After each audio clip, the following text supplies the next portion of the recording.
Assalamualaikum warahmatullahi wabarakatuh. Perkenalkan, nama saya Ade Perdana dengan NIM 20042069. Baiklah, pada kesempatan kali ini saya akan menjelaskan tentang resume kebijakan publik pertemuan 15. Arti pentingnya perubahan kebijakan.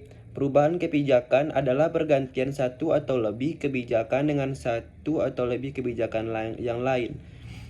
Menurut Anderson, perubahan kebijakan mengambil 3 bentuk dalam Winarno 2012 halaman 251. Yang pertama yaitu perubahan kecil pada kebijakan yang telah ada. Yang kedua, perubahan peraturan baru untuk kebijakan-kebijakan tertentu.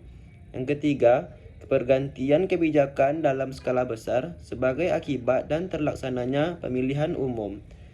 Selanjutnya itu terdapat 3 alasan perubahan kebijakan di negara barat kontemporer menurut Lester dan Stewart dalam Winarno 2012 halaman 25.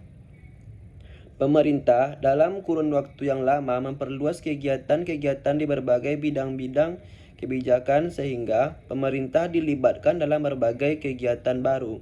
Yang kedua, kebijakan-kebijakan itu mungkin menghadirkan kondisi-kondisi yang memerlukan pergantian karena tidak memenuhi syarat pertentangan akibat.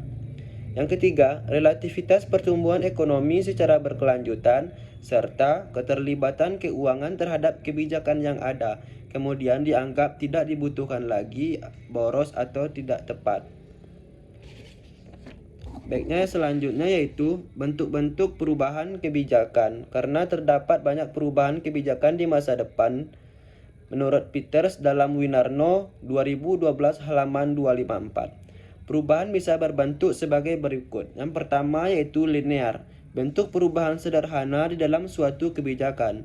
Yang kedua, consolidation, perubahan kebijakan berupa penggabungan kebijakan-kebijakan sebenarnya berupa sebelum kebijakan baru. Yang ketiga, splitting, adanya kebijakan-kebijakan yang dipisahkan ke dalam 2 atau lebih komponen. Keempat, non-linear, kebijakan yang bersifat sangat rumit serta meliputi unsur-unsur jenis perubahan lain. Selanjutnya yaitu merumuskan dan mengimplementasikan perubahan kebijakan. Mengimplementasikan perubahan kebijakan sebenarnya tidak ada beda dengan melaksanakan implementasi kebijakan. Kebijakan hasil perubahan, maka pengalaman sebelumnya menjadi pembelajaran yang berharga bagi pelaksana kebijakan dengan harapan mampu membuahkan hasil dan dampak yang lebih besar atau lebih baik. Selanjutnya, jaminan kelancaran implementasi kebijakan adalah diseminasi yang dilakukan secara baik.